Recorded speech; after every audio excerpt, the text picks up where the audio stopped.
একটি হলো জামাত ইসলামী, অপরটি হলো এখন রেজিস্ট্রেশন পায় নাই সদ্য সাবালকের দল এনসিপি, অপরটি হলো চরমনে পীরের দল। স্বাধীনতা যুদ্ধের সময় ওটা কোথায় ছিল? এনসিপি তো এখনো জন্ম হয় নাই, তখনও জন্ম হয় নাই। জামাত ইসলামী করেছে বিরোধিতা, বাকি পীরের দল ছিল কিনা আমরা জানি না। দুই সাপের একই বিষ, নৌকার ধানে শীষ। এই যে এদেরকে মন্ত্রী বানিয়েছিলাম আমরা। এখানে যারা সদ্য সাবালক, জীবনে মুক্তিযুদ্ধ দেখে নেই, গল্প শুনে নেই, হয়তো আজকের বাংলাদেশ দেখলে তো বোঝা যায় না যে এখানে একটা মুক্তিযুদ্ধ হয়েছিল। সেই কারণেই তারা বলে সংবিধান ছুঁড়ে ফেলতে হবে এবং এই জুলাই সনদকে সংবিধানের উপরে স্থান দিতে হবে, প্রায়োরিটি দিতে হবে। এটি সম্পূর্ণ অবান্তর একটি কথা। অদ্ভুত এক রাজনৈতিক দল, তারা শুধু যে 1971 সালে স্বাধীনতা যুদ্ধে বিরোধিতা করছে তাই নয়, 1947 সালে পাকিস্তান প্রতিষ্ঠারও বিরোধিতা করেছে।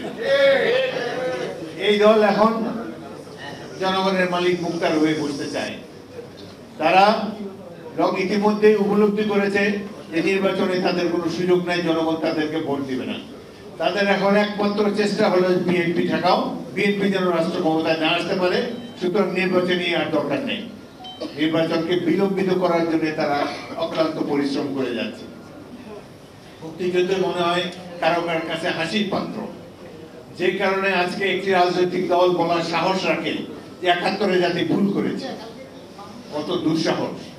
এই দল জামাত ইসলামী বলে 71 জাতি ভুল করেছিল, অথচ আমরা জানি 71 কি ছিল, কিভাবে দেশে মানুষ যুদ্ধ করেছে, কিভাবে পতঙ্গের মতো আলোর প্রতি, চেরাগের প্রতি পতঙ্গ যেভাবে দৌড়ে এসে উড়ে এসে আত্মাহুতি দেয়, এইভাবে গ্রামে গঞ্জে অসংখ্য তরুণ ছাত্র যুবকেরা দৌড়ে এসে স্বাধীনতা যুদ্ধে আত্মাহুতি দিয়েছে। এখন যে পিআর এর কথা আমাদের অনেক বক্তা বলেছেন, পিআর তো বাংলাদেশের মানুষ চেনেই না, বিদেশি কনসেপ্ট। পাকিস্তানে নাই, ভারতে নাই, যুক্তরাজ্যে নাই, যুক্তরাষ্ট্রে নাই, কোথাও নাই। দুই একটা দেশে থাকতে পারে, আরো অনেক দেশে থাকতে পারে যেখানে গণতন্ত্র অন্যরকম, শিক্ষা ব্যবস্থা অন্যরকম, কালচার অন্যরকম, তাদের শিক্ষাগত ব্যবস্থা অন্যরকম। ইসরায়েলে আছে এই ধরনের একটি। বাংলাদেশের জনগণ তো একজন নেতাকে খুঁজে বেড়ায়, যার কাছে আপদে বিপদে তারা আশ্রয় নিতে পারে, যিনি তাদেরকে আপদে বিপদে রক্ষা করবেন, এলাকার উন্নয়ন করবেন, সেই জন্য একজন ব্যক্তিকে তারা খুঁজে বেড়ে। কিন্তু যদি পিআর সিস্টেমে যাওয়া হয় তাহলে সে ব্যক্তিকে আর খুঁজে পাওয়া যাবে না। এমনও হতে পারে যে এলাকা নির্বাচন এলাকার সেখানকার কোনো ব্যক্তি সেখানে সংসদ সদস্য হতে পারবেন না। এইসব কথা কেন বলে তিনটি দল? একটি হলো জামাত ইসলামী, অপরটি হলো এখন রেজিস্ট্রেশন পায় নাই সদ্য সাবালকের দল এনসিপি, অপরটি হলো চরমনে পীরের দল। স্বাধীনতা যুদ্ধের সময় ওটা কোথায় ছিল? এনসিপি তো এখনো জন্ম হয় নাই, তখনও জন্ম হয় নাই। জামাত ইসলামী করেছে বিরোধিতা, বাকি পীরের দল ছিল কিনা আমরা জানি না। সুতরাং বাংলাদেশ নিয়ে এদের চিন্তা ভাবনা করার দরকার কি? বাংলাদেশ, বাংলাদেশের জনগণ স্থির করবে আগামী নির্বাচনে তারা কি ব্যবস্থা চায়, তারা কোন ধরনের সংবিধান চায়, তারা কি কি সংস্কার রাষ্ট্রযন্ত্রে চায়, সেটি নির্বাচিত জনপ্রতিনিধিরা স্থির করবে। আমরা রাজনৈতিক দলসমূহ আমাদের ইলেকশন ম্যানিফেস্টোতে বলবো, আমরা নির্বাচনী ম্যানিফেস্টোতে আমাদের যেমন 31 দফা আছে, অন্যরাও 31 দফা, 40 দফা, 51 দফা, যত দফা দেওয়ার দেন।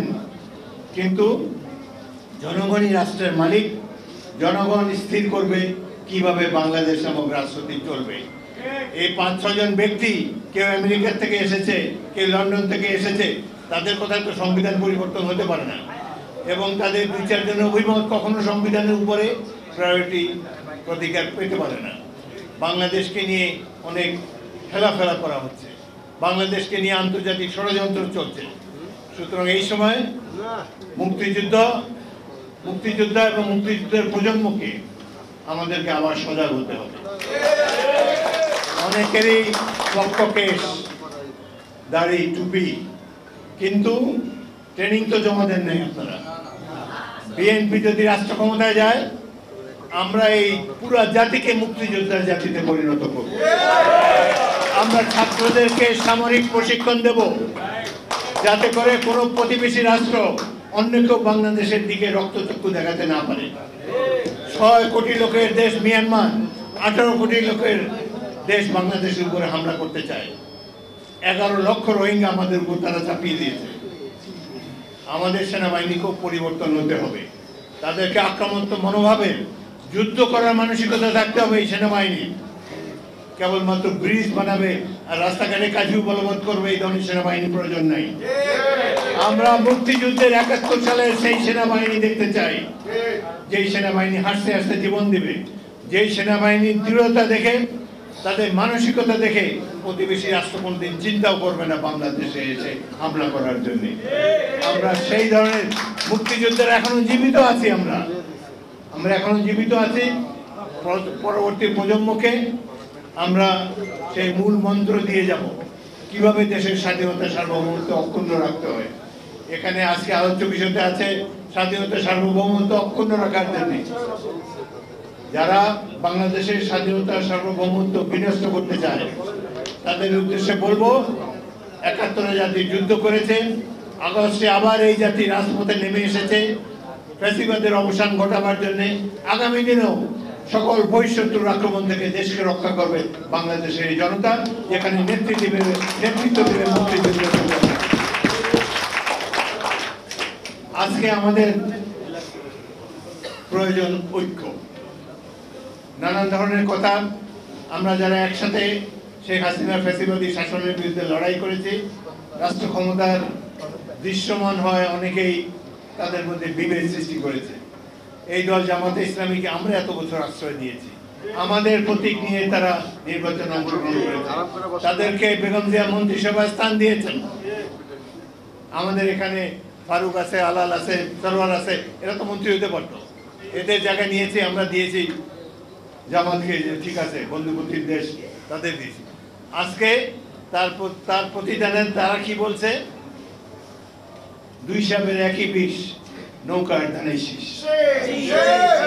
এই যে এদেরকে মন্ত্রী বানিয়েছিলাম আমরা, তাদের কেন এই ক্ষোভ আমাদের প্রতি? ক্ষোভ হলো কেন জনগণ বিএনপিকে সমর্থন করে? বিএনপি জনপ্রিয় দলের তো আমাদের দোষ না রে ভাই। আমরা 16-17 বছর সংগ্রাম করেছি, বারবার আমরা জেলে গিয়েছি, আমাদের হাজার হাজার কর্মী জীবন দিয়েছে, গুম হয়েছে। আর যেখানে সরকার মাফিয়াতন্ত্র প্রতিষ্ঠা করেছে, গণতন্ত্র ধ্বংস করেছে, প্রত্যেকটি রাষ্ট্রীয় প্রতিষ্ঠানকে ধ্বংস করেছে, বিরোধী দলকে দমন করেছে, আমাদের বহু নেতা হারিয়ে গিয়েছে অকালে। সেই জন্যই তো আজকে বিএনপির এই জনপ্রিয়তা।